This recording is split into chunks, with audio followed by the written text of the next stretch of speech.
श्री शिवाय नमस्तुभ्यम। हम सबको पता है कि आज है 8 मई यानी कि वैशाख अमावस्या का बहुत ही प्यारा सा दिन, और ये वही दिन है जिस दिन आज रात में एक अमावस्या दीपक हम सभी लोगों को अपने घर पे जलाना है, जिससे हमारी बरसों पुरानी जो भी मनोकामनाएं होंगी, जो भी विशेष होंगी, भोले शंभू भोलेनाथ हमारी मनोकामनाओं को पूरा ज़रूर करेंगे। वो दीपक हमें कहाँ पे जलाना है, कैसे जलाना है, इन सभी की बात इस पूरी वीडियो में करेंगे। तो वीडियो को पूरा देखिएगा और ध्यान से समझने की कोशिश करेंगे, ठीक है ना। देखो, सबसे पहले तो आपको समझा दूं कि जो अमावस्या की रात होती है या फिर जो अमावस्या का दिन होता है वो हमारे पितृ को समर्पित होता है। किसको? हमारे पितृ को। और एक बार अगर हमने अपने पितरों को तृप्त कर दिया, खुश कर दिया, तो हमें लाइफ में कभी कोई दिक्कत नहीं आएगी, ठीक है ना। अब पितरों को खुश करने का एक नियम है, आपको एक दीपक लेना होगा। मिट्टी का लेना है, मिट्टी का ले लो, आटे का लेना, आटे का ले लो, ठीक है ना। इसमें आपको भरना होगा घी। क्या भरोगे? घी। और घी के साथ में पितरों के लिए हमेशा दीपक लगाया जाता है लंबी बत्ती का। कौन सा? लंबी बत्ती का दिया लगाया जाता है। अब दीपक को लगाने के आपके पास में 3 से 4 तरीके हैं, ठीक है ना। कोई भी एक तरीका फॉलो करेंगे। सबसे पहला नियम तो ये होता है कि आग अगर आप पे घर में आरओ लगा है, मटका हो, परिंदा हो, वहां पे आपको लेके जाना है और उस दीपक को अपने पितरों का ध्यान करते हुए, स्मरण करते हुए, आपको उस दीपक को पितृ देवता अर्यमा का नाम लेकर के, यहां पे मैं लिख भी दे रहा हूं, पितृ देवता अर्यमा का नाम लेकर के अगर आप प्रज्वलित कर देते हैं, जला देते हैं, तो इससे हमारे पितृ खुश होते हैं। कह दो भैया हम किचन में नहीं कर सकते, क्या बाहर कर सकते हैं? तो सबसे बड़ा नियम तो यह है कि उस दीपक को हमें किसी भी नदी, तालाब, सरोवर, कुआं, बावड़ी पे लगाना चाहिए, इससे हमारे पितृ तृप्त होते हैं। अगर नदी, तालाब, सरोवर, कुआं, बावड़ी नहीं है तो आप चाहे तो बेल पेड़ के नीचे लगा सकते हैं, और बेल का भी पेड़ नहीं है तो आप चाहे तो पीपल पेड़ के नीचे लगा सकते हैं। लेकिन यह दीपक शाम के टाइम पे प्रदोष काल में ही लगता है, सुबह के टाइम पे नहीं लगता। 3 ऑप्शन आपके पास में है, चाहे तो पीपल पेड़ के नीचे लगा देना, या बेल पेड़ के नीचे लगा देना, या नदी, तालाब, सरोवर, कुआं, बावड़ी पे लगा देना। और कहीं पे कुछ भी नहीं मिल रहा तो अपने घर में ही जो मटका, परिंदा रखे हो, जहां पीने का पानी रखते हो, वहां पे भी लगा सकते हो। यकीन मानिए, अगर आज अमावस्या की रात में इस उपाय को आपने कर लिया तो आपके पितृ आपसे हमेशा खुश रहेंगे। लाइफ में कभी आपको कोई दिक्कत उनसे नहीं होने वाली, ठीक है ना। चलो भाई, समझने की कोशिश करते हैं। पहला उपाय तो हो गया है, आगे बढ़ते हैं इस वीडियो के हम लोग अपने दूसरे उपाय की तरफ, जो कि आपको करना होगा दूध के साथ। कहोगे भैया इस उपाय को हम करेंगे तो इससे बेनिफिट क्या होंगे? अगर आपकी बॉडी में कहीं पे भी दर्द होता है, कहीं पे पेन होता है, या फिर आप बरसों से बीमार चल रहे हो और आपकी वो बीमारी ठीक नहीं हो पा रही है, तो आपको लेना होगा इस तरीके से दूध। ध्यान रखिएगा, जो दूध होगा वो गौ माता का दूध होगा और दूध कच्चा होना चाहिए, यानी कि गैस पे ना रखा गया हो।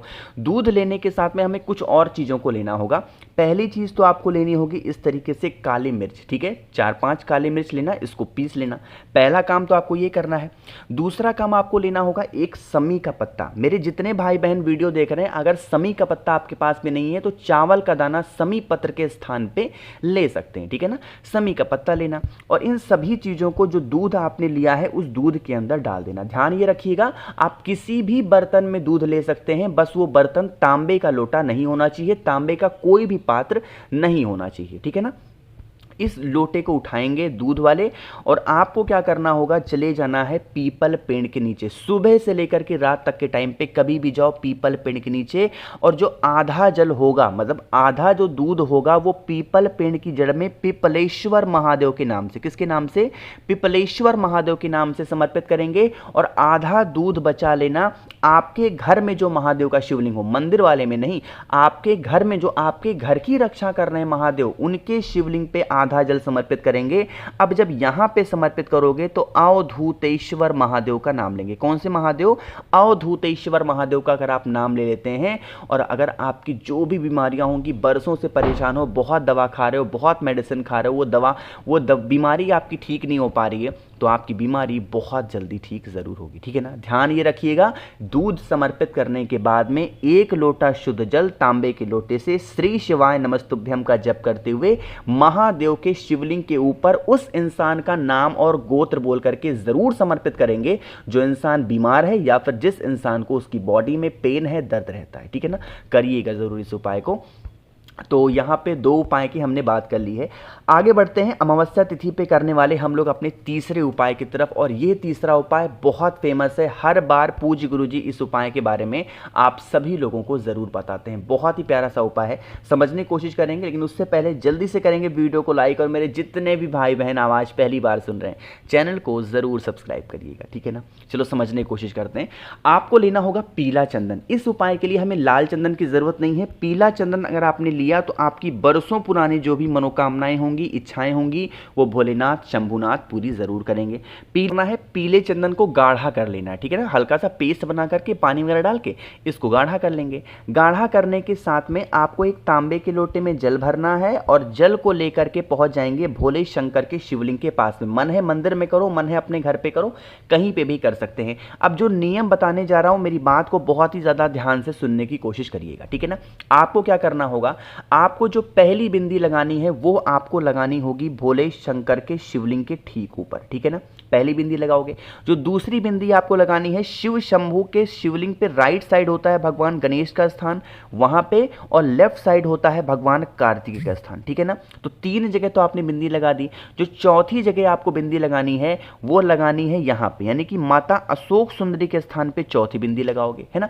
5वीं बिंदी आपको लगानी होती है जिस जगह से जल नीचे गिरने ही वाला होता है, वहां पे आपको 5वीं बिंदी लगानी है। और 6वीं बिंदी जलाधारी के अपोजिट यानी कि विपरीत दिशा में, यहां पे आपको लगानी है 6वीं बिंदी। यानी पहली बिंदी आपने यहां पे लगाई, दूसरी भगवान गणेश के स्थान पे, तीसरी भगवान कार्तिकेय, चौथी माता अशोक सुंदरी, 5वीं जलाधारी, और 6वीं बिंदी जलाधारी के ठीक पीछे अपोजिट साइड, ठीक है ना। 6 बिंदी लगा दी। अब जो 7वीं बिंदी आपको लगानी है, जब आप महादेव की पूजन करके बाहर निकलोगे तो आपको नंदी बाबा नजर आएंगे। आएंगे कि नहीं आएंगे? तो नंदी बाबा के आपको पता होगा उनके दोनों मस्तक को, मतलब दोनों सींगों के बीच में आपको लगानी होगी 7वीं बिंदी। और इतना करने के बाद में फिर आप एक लोटा शुद्ध जल तांबे के लोटे से अगर श्री शिवाय नमस्तुभ्यम का जप करते हुए और अपनी मनोकामना कहते हुए महादेव के शिवलिंग के ऊपर समर्पित कर देते हैं तो आपकी बरसों पुरानी सारी मनोकामनाएं महादेव पूरी जरूर करेंगे। बहुत स्पेशल, बहुत प्यारा सा उपाय है। यह उपाय अमावस्या तिथि पे ही किया जाता है और किसी भी दिन नहीं करते। तो आप सभी लोगों को जरूर करना है जिससे आपकी बरसों पुरानी मनोकामना महादेव पूरी जरूर कर दें, ठीक है ना। चलो, तो यहाँ पे हम लोगों ने 3 उपाय की तो बात कर ली है। आगे बढ़ लेते हैं इस वीडियो के हम लोग सबसे आखिरी और बहुत ही ज्यादा छोटे से उपाय की, जो कि आपको करना होगा दूर्वा के साथ में। कहोगे भैया इस उपाय को करने से बेनिफिट क्या होगा? 2 फायदे हैं। पहला तो बीमारी आप इस उपाय से खत्म कर सकते हो। दूसरा, अगर कोई भी इंसान आप पे घर में क्रोध कर रहा, गुस्सा कर रहा, तो उसके क्रोध को, गुस्से को आप बहुत जल्दी कंट्रोल कर सकते हो, ठीक है ना। तरीका क्या है, पूरी बात समझने की कोशिश करेंगे। देखो, स्क्रीन पे आपको दूर्वा दिख रही है ना। आपको 7 दूर्वा लेनी है गिन करके। जो हरी वाली दूर्वा नहीं आती है, आपको छोटी दूर्वा 7 लेनी होगी। लेने के बाद में आपके घर में जितने भी रूम्स होंगे, कमरे होंगे, उन सभी कमरों में एक बार ले करके कल्याणेश्वर महादेव, फिर से बोल रहा हूं, नाम को नोट करिएगा महादेव का, कल्याणेश्वर महादेव के नाम से पूरे घर में उस दूर्वा को लेके घूमेंगे, ठीक है ना। घूमने के बाद में जो इंसान आप पे घर में बीमार हो या फिर जो इंसान आप पे घर में क्रोध करता है, जब वो सो रहा हो, जग रहा हो, उसकी इच्छा से, बिना उसकी इच्छा से उसके ऊपर से 7 बार घुमाओगे क्लॉकवाइज डायरेक्शन में, जिस दिशा में घड़ी घूमती है ना। कितनी बार? 7 बार घुमाओगे क्लॉकवाइज डायरेक्शन में। घुमा दिया। घुमाने के बाद में उस 7 दूर्वा को लेके जाएंगे भोले शंकर के शिवलिंग के पास में, फेस रखेंगे उत्तर दिशा, नॉर्थ डायरेक्शन, और उन 7 की 7 दूर्वा को उस इंसान का नाम और गोत्र बोल करके जलाधारी माता अशोक सुंदरी के स्थान पे समर्पित करेंगे। और उसके बाद में फिर एक लोटा शुद्ध जल तांबे के लोटे से श्री शिवाय नमस्तुभ्यम का जप करते हुए भोले शंकर के शिवलिंग के ऊपर समर्पित कर देना, ठीक है ना। इतना काम कर लिया। फिर आप इस 7 दूर्वा को यहां से उठाएंगे। जो इंसान घर में बीमार हो उसको रोज सुबह अमावस्या तिथि को छोड़ करके डेली अगले दिन से 7 दिनों तक लगातार सुबह एक दूर्वा कल्याणेश्वर महादेव के नाम से खिला देना। उस इंसान का जो क्रोध होगा, गुस्सा होगा, वो तो खत्म होगा ही होगा, साथ ही साथ वो इंसान सही दिशा में काम जरूर करेगा। तो कोशिश की मैंने आप सभी को अच्छा समझाने की, प्रेम से बताने की। वीडियो पसंद आई हो तो लाइक करिएगा। कुछ पूछना है, नहीं समझ में आया, नीचे कमेंट सेक्शन में पूछें।